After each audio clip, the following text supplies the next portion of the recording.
Well, I'll tell you, we are 35 years young, my friend, and we decided we better have a few nice surprises kind of wrapped up within that milestone that we've just achieved. Although we can't believe how we got here, and it's just exploded. The Fringe every year is just such a phenomenon to me that it's so well supported. Edmontonians get so behind it. It's an international draw. So each time a festival goes by, I start to think about the audience that's coming every day, and I got to give them something that's going to be unique to maybe their visit, right? So this year we've got a couple things in store that are new. One of the things is there's a project called Going to Graceland. And that's going to be on Tuesday, August 16th at 7 p.m. on our main stage outside. And it's basically a culmination of some of our best bands in Edmonton got together to basically do the Graceland album. Oh, nice. And it's a really fun tribute, man, and a beautiful, it's a 10-piece band. It's really wicked. So I'm dropping that as kind of a unique one-off sort of thing going on. And then to celebrate our 35 years, another thing we've done, I've teamed up with a young organization called Common Ground Art Society, and they're a site-specific performance group, and they have a festival called Found Fest. And so what we've done is we basically thought, from a physical interpretation, let's look at the site from year 1 to what the site is now at year 35 and how that growth has happened. That's right? cool. Yeah, man. So you kind of get a physical journey of getting us from this point to that point, And to put it in perspective, year 1, 5 venues, 25 shows, right?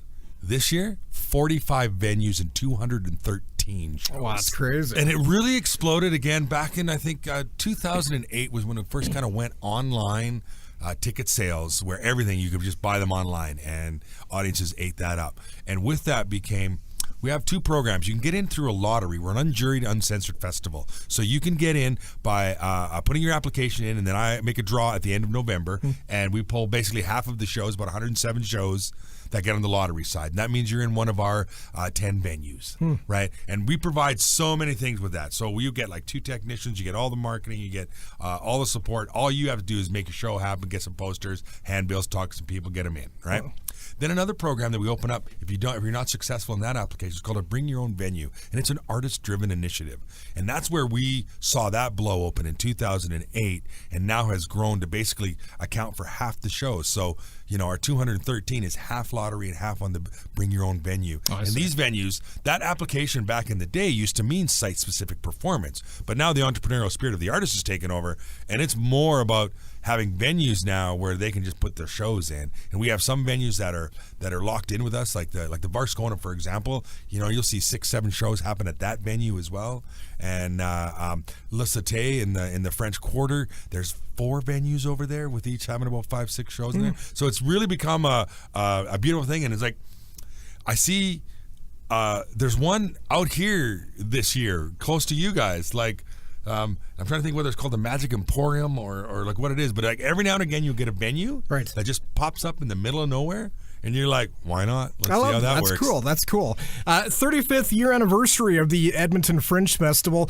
For somebody that has never experienced the Edmonton Fringe, what are they missing out on? They are missing out on all kinds of hidden treasures that are there. You get down to that site, and there are outdoor performers from around the world that are going to wow you. There's, if you have a family, we've got the Kids Fringe, which is free.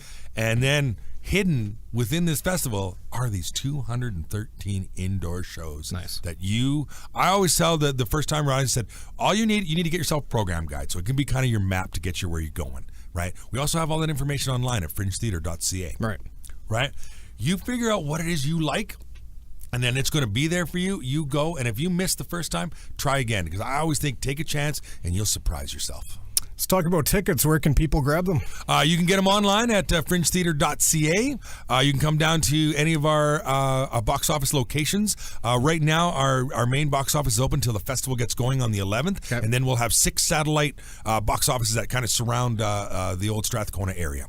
Parking. We know Edmonton parking is kind of hairy at times. How can we get there? Well, you know what? If you get a program guide, there's these awesome coupons in there from ETS that give you a free ride home. They'll pay to get yourself down to the site, and they'll get you home. So you want to take The LRT, you want to take a bus or you want to ride your bike. We got some great bike parking. Don't drive. Just save yourself that headache. There's just nowhere to park. Edmonton Fringe Festival Artistic Director Murray Utas joining us on the show this afternoon.